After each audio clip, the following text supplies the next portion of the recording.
Fundos de papel contra fundos de tijolo. Olha, essa é uma das discussões mais clássicas para quem investe em fundos imobiliários, né? Todo mundo quer saber qual a diferença real entre eles e, principalmente, qual seria a melhor escolha para montar uma carteira. E a conversa quase sempre começa por aqui. Qual dos dois paga mais dividendo? Qual tem o maior dividend yield? Parece a pergunta mais óbvia do mundo, né? Mas a verdade é que essa é exatamente a pergunta errada. Focar só no retorno, no dividendo, é o caminho mais rápido para cair numa armadilha. Para entender de verdade o que são esses ativos, o foco tem que mudar, e mudar completamente. E aqui, ó, tá a ideia que vira o jogo. Quando se escolhe um FII, o que se está comprando não é só um fundo, um ativo. O que se compra é um tipo específico de risco. E é esse risco, não a promessa de retorno, que vai definir tudo: o preço, o potencial de ganho e, claro, os sustos que podem aparecer pelo caminho. Ok, então vamos mergulhar nisso. Nosso roteiro hoje é o seguinte.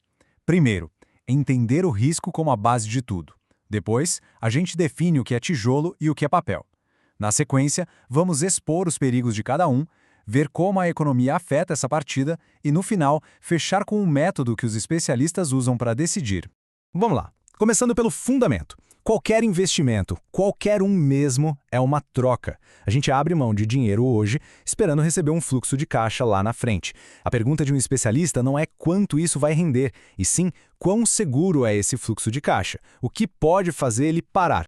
É exatamente por isso que grandes nomes do mercado financeiro sempre batem na mesma tecla. O valor de um ativo é o seu fluxo de caixa futuro, trazido a valor presente, descontado pelo risco. O risco é a peça-chave da equação. Bom, com essa base bem sólida, agora sim a gente pode diferenciar os dois tipos de fundos. Sabe qual é a melhor forma de pensar nisso? É uma analogia bem simples. Investir num FI de tijolo é como ser o dono do imóvel. Já investir num FI de papel é como ser o banco.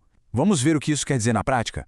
O FII de tijolo, como o próprio nome já diz, ele compra as propriedades físicas. O shopping, o galpão, o prédio comercial. O motor que gera o dinheiro aqui é o aluguel pago pelos inquilinos. Então, o sucesso dele está totalmente ligado à economia real. Se a economia vai bem, tem mais gente querendo alugar, os imóveis valorizam, é esse o jogo. Agora, o FI de papel é diferente. Ele não compra o imóvel, ele compra dívidas ligadas a imóveis, os famosos CRIs. Aqui, o motor do caixa não é aluguel, são os juros pagos pelos devedores. Percebe? Deixa de ser um negócio imobiliário e vira um negócio de crédito.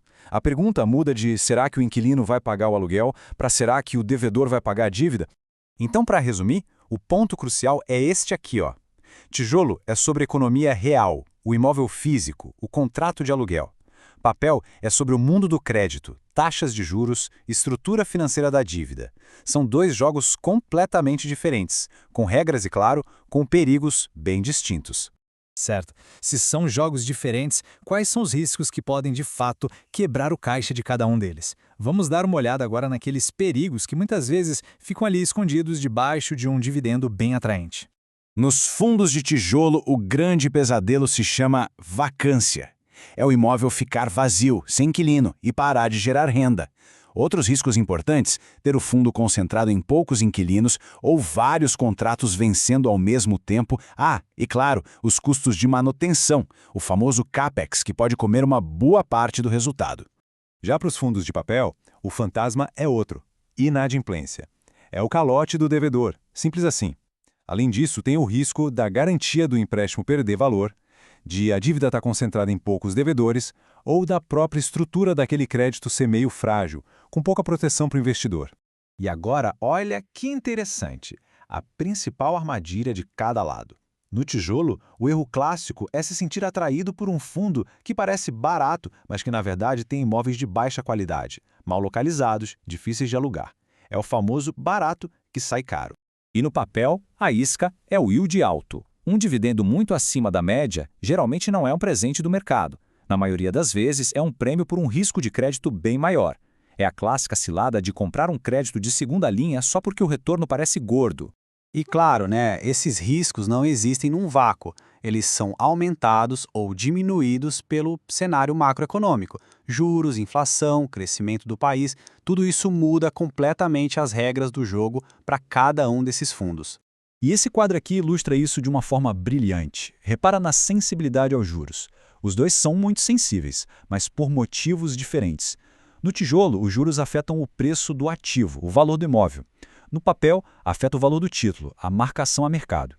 Já na proteção contra a inflação, um papel atrelado ao IPCA repassa a inflação de forma mais direta. O tijolo, por outro lado, depende da força do mercado para conseguir reajustar os aluguéis. Ok, já entendemos os conceitos, os riscos, o cenário, mas e aí? Como é que se usa tudo isso para tomar uma decisão de investimento? Bom, a resposta está em ter um processo, um método. Vamos ver agora um framework de 3 passos que os especialistas usam. O processo é bem simples, mas é poderoso. Primeiro passo, qual é o verdadeiro motor do caixa desse fundo? É aluguel de shopping? São juros de um CRI indexado à inflação? Segundo, quais são os 3 maiores riscos que podem quebrar esse caixa? É vacância? É calote? Concentração? E terceiro, a pergunta de ouro. O preço atual do fundo compensa por esses riscos? Existe uma margem de segurança aí? E isso nos leva à conclusão fundamental de tudo isso. A busca não deve ser pelo fundo imobiliário perfeito, porque, vamos ser sinceros, ele não existe. A busca deve ser por um método de análise que seja robusto e consistente. No fim do dia, é o método que protege o patrimônio quando o mercado, inevitavelmente, muda de humor. Então, a gente volta para a pergunta inicial, mas de um jeito diferente. Não é mais qual paga mais. A pergunta agora é muito mais inteligente. Com esse entendimento de que se compra risco e não só retorno, qual desses 2 mundos, o da economia real ou o do crédito, faz mais sentido para cada estratégia de investimento?